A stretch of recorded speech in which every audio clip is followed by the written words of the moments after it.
plus votre nationalité. Alors attention au masculin ou au féminin. Vous pouvez aussi dire « je viens de » plus le pays. Je viens de France, je viens des États-Unis, je viens du Chili. Ensuite, vous pouvez parler de votre lieu d'habitation. Donc, vous pouvez dire « j'habite à » plus la ville. J'habite à Rome. Pour les personnes qui résident en France, vous pouvez donner des informations supplémentaires. Vous pouvez dire « j'habite en France depuis » et là vous pouvez dire une durée ou une année. Donc par exemple, j'habite en France depuis 6 mois. Vous pouvez ajouter « je suis arrivé en » et vous donnez l'année. Par exemple, je suis arrivé en 2021. Vous pouvez ensuite continuer et donner des informations sur vous en France. Par exemple, d'abord, j'ai vécu à Paris. J'y suis resté pendant plus la durée. Donc, j'y suis resté pendant 2 ans. Puis, j'ai déménagé à Bordeaux il y a 3 ans. Ensuite, vous pouvez parler de votre situation familiale. Par exemple, je suis célibataire, je suis en couple, je suis fiancé, je suis marié, je suis divorcé, je suis veuf, je suis veuve. Ensuite, vous pouvez parler de votre famille. Par exemple, si vous avez des enfants, vous pouvez dire « j'ai 3 enfants », « j'ai un fils », « j'ai 2 filles ». Si vous êtes plus jeune et que vous n'avez pas d'enfants, vous pouvez parler de vos frères, de vos sœurs, de vos parents, de votre mari, de votre femme. C'est comme vous le souhaitez. Quand vous avez fini cette introduction avec vos informations personnelles, vous pouvez parler de vos loisirs, de vos centres d'intérêt. Pour parler de vos loisirs, de vos centres d'intérêt, vous pouvez utiliser « j'aime »,« j'aime beaucoup »,« j'adore », mais aussi « je n'aime pas »,« je déteste ».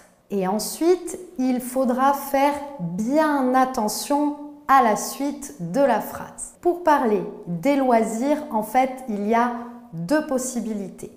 Vous pouvez dire donc « j'aime » plus le, la, les. Par exemple, j'aime le théâtre, j'adore la danse, je déteste les films d'horreur. Il y a aussi une autre possibilité. Vous pouvez utiliser ces verbes d'opinion avec un infinitif. Donc, j'aime plus infinitif. Par exemple, j'aime faire du sport, j'aime voyager. Faites très attention à ces structures. L'examinateur sera attentif. Donc, ne dites pas « j'aime voyage ». J'aime les voyages ou j'aime voyager. Pour parler de votre situation actuelle, vous pouvez par exemple d'abord parler de vos études. Vous pouvez dire « je suis étudiant »,« je suis étudiante ». Je fais des études de plus la discipline. Par exemple, je fais des études de médecine. Je suis en plus l'année de vos études.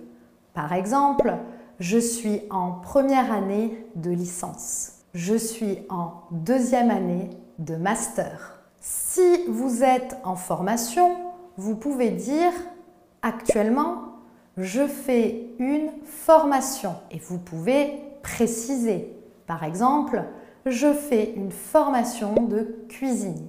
Je fais une formation pour devenir cuisinier. Actuellement, je suis en stage. Et là, vous pouvez bien sûr préciser. Si vous travaillez, vous pouvez aussi parler de votre situation professionnelle. Vous pouvez dire « je suis » plus la profession. Donc par exemple, moi, je suis professeur de français.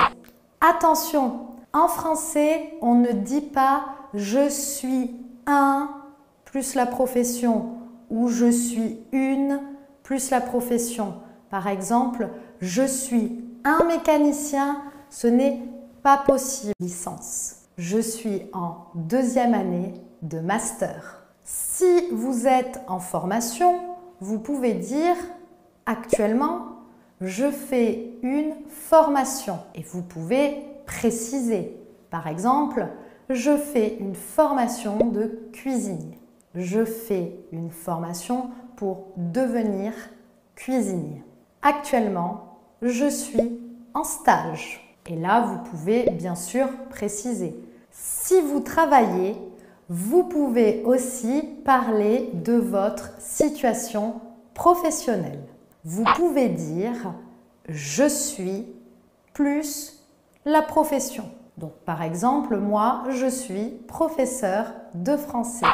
Attention, en français, on ne dit pas « je suis un » plus la profession ou « je suis une » plus la profession.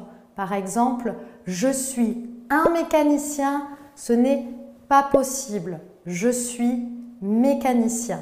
Donc faites attention à cette erreur. Pour parler de votre situation professionnelle, vous pouvez dire « je suis bénévole », je travaille dans une association. Et si vous ne travaillez plus, vous pouvez dire « je suis retraité » ou « je suis à la retraite ». Pour parler de votre vie professionnelle, vous pouvez aussi dire « actuellement, en ce moment, je ne travaille pas. Je m'occupe de mes enfants. Je cherche du travail ». Si vous êtes aussi dans cette situation, vous pouvez donner des informations. Je suis allée au lycée, je suis allée à l'université. Ensuite, vous pouvez parler des diplômes que vous avez obtenus. Par exemple, j'ai un diplôme de, j'ai un certificat de, j'ai le bac, j'ai une licence, j'ai un master, j'ai un doctorat. Et à vous, bien sûr, d'ajouter la discipline, votre domaine de compétences. Dans cette 3e partie, on attend aussi de vous que vous soyez capable de parler de votre parcours professionnel. Ça veut dire de vos expériences professionnelles. Est-ce que vous avez déjà travaillé? Où? Quand? Combien de temps? Donc, on attend de vous que vous soyez capable de donner toutes ces informations. Par exemple, vous pouvez dire pour cette partie, dans mon pays, j'étais, plus la profession. J'étais chauffeur de bus. Vous pouvez dire, j'ai travaillé dans une entreprise de à Par exemple, j'ai travaillé dans une entreprise de cosmétiques de 1990 à 2005. J'ai travaillé pendant 15 ans. J'ai travaillé dans un cabinet médical pendant 10 ans. Je m'occupais de répondre au téléphone, de prendre des rendez-vous. Quand vous aurez terminé de parler de vos expériences passées, vous pourrez, dans une 4e partie, parler de vos projets, de votre futur. Dans le futur, je voudrais, l'année prochaine, j'aimerais, l'année prochaine, j'aimerais faire un stage à l'étranger. Je voudrais faire une formation. Je voudrais voyager. Attention, après les expressions j'aimerais, je voudrais, n'oubliez pas qu'il faut mettre un verbe à l'infinitif. Pour exprimer un futur, vous pouvez utiliser dans. Par exemple, vous pouvez dire « Dans 6 mois, je vais partir vivre en France parce que mon